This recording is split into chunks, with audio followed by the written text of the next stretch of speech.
Magandang umaga sa inyong lahat. Eto na naman ako, magluluto tayo ng kalabasa guys. Magandang umaga sa inyong lahat. At tayo'y magkape. Magkape tayo guys, kagigising ko lang. At ako'y nagtimpla ng kape. Tayo magagawa ng kalabasa guys.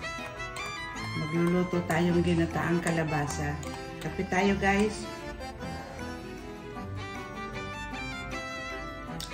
Bago ang lahat, kumusta pala sa inyo? Shoutout sa lahat ng mga nanonood sa akin. Maraming salamat. At tayo magkukulay ngayon ng kalabasa. Itong kalabasa ay hahaluan natin ng alimasag na maliliit. Ayan. Ito guys, napalatan na natin lahat. At ihiwain natin siyang paganyan. Ganyan ako maghiwa guys.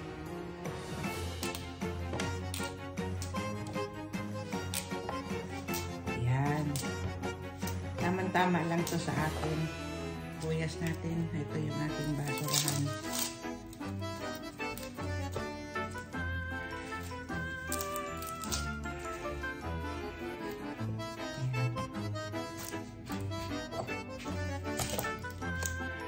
Ubusin ko na itong isang sibuyas. Kasi hindi naman gaano kalakihan.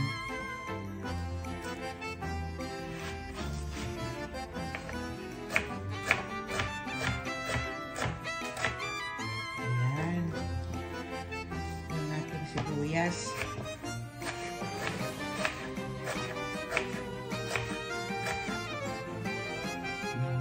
Tapos mayroon tayong bawang dito.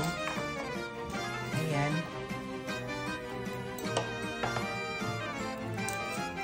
Ito lang ang ating halo. Bawang, sibuyas. At mamaya kukuha ako ng sili. Yun lang ang halo natin guys. Simpleng luto lang to. Pero maganda at mayroon akong alimasag na sahog. At ako'y pag nakapunta naman kami sa dagat, makakakuha na naman ako ng alimasag. Sana makapunta kami sa dagat nitong taong ito. Hinuhuli lang namin yan sa dagat. Ayan guys, mayroon tayong isang latang gata dito. Ito na lang ang aking gagamitin. Tama lang yun din sa aking lulutuin. Eto guys, maglagay muna tayo ng mantika sa ating kawali. Yan. Tayo magigisa.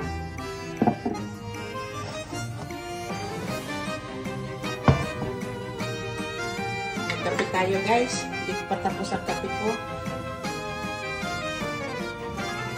Ayan. Kain tayo ng cake. Kain tayo.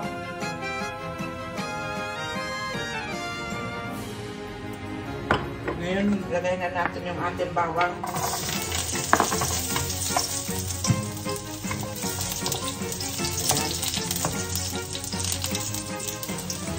Baba natin at hindi makita. Ayan. Tapos yung ating sibuyas guys. Nakita niyo ang kapot. Medyo masunog.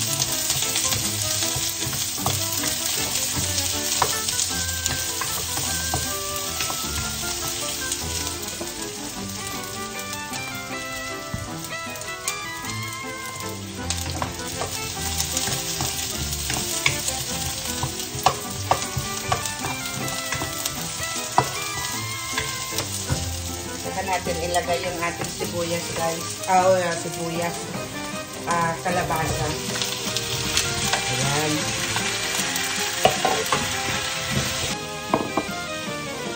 Kain guys.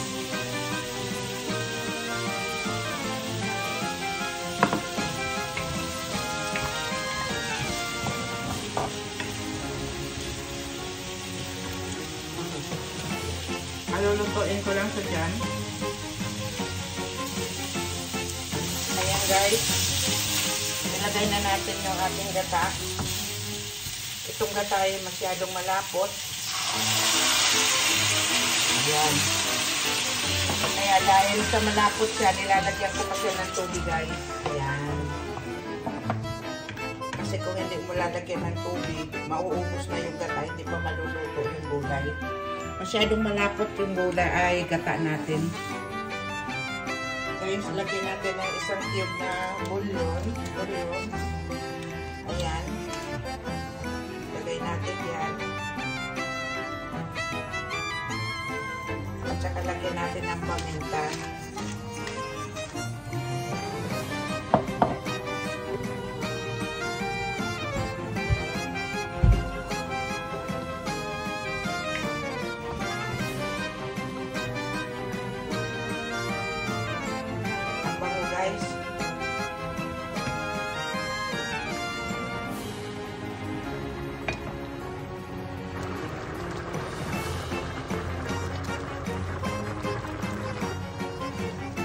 Guys, lagyan natin ang dalawang sili. Ayan o. Ayan.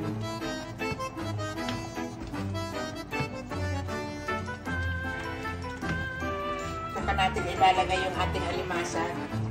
Lagay na natin guys yung ating napakalalaking alimasag. Ang tama lang yan. Ganyan lang yung kalaki na alimasag, hindi talaga yan nalaki.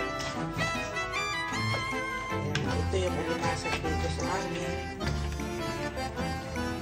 Tikman natin guys. Tikman natin kung tama na yung lasa. Kasi isang cube lang ang ating nilagay. Malasa na yun.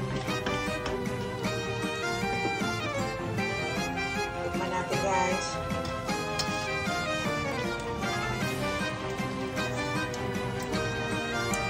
masarap na, tama lang yung lasa. Isang ganito lang na ito yung nilalagay ko guys, isang ganyan lang, tama na yung timpla niya. Medyo matigas-tigas pa yung kalabasa pero hindi ko siya ilalabog kasi hindi maganda. Nadurog na durog. Ayan.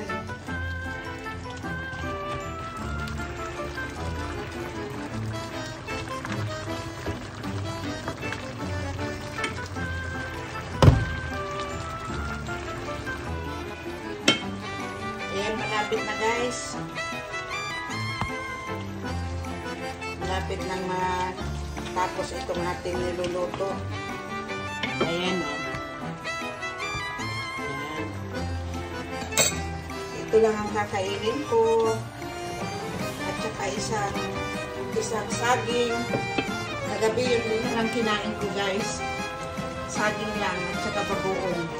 Yun lang ang aking kinain. Ganitong saging guys, para itong saba. Ayan. Hindi ako kumakain ng hinog nito, hilaw lang. Kasi para hindi siya maasukal. May asukal na din yan pero dahil sa hilaw, hindi gaano. Ayan. Lapit na guys. Tingnan natin kung luto na yung kalabasa. Malapit na. Ayaw ko ng labog na kalabasa. Okay na. Ayan. Okay na to guys. Guys, maraming salamat sa panood. Okay na yung ating gulay. Ayan na. Ayan na yung ating alimasag. Ayan na. Luto na. Maraming salamat guys sa panood. Bye-bye.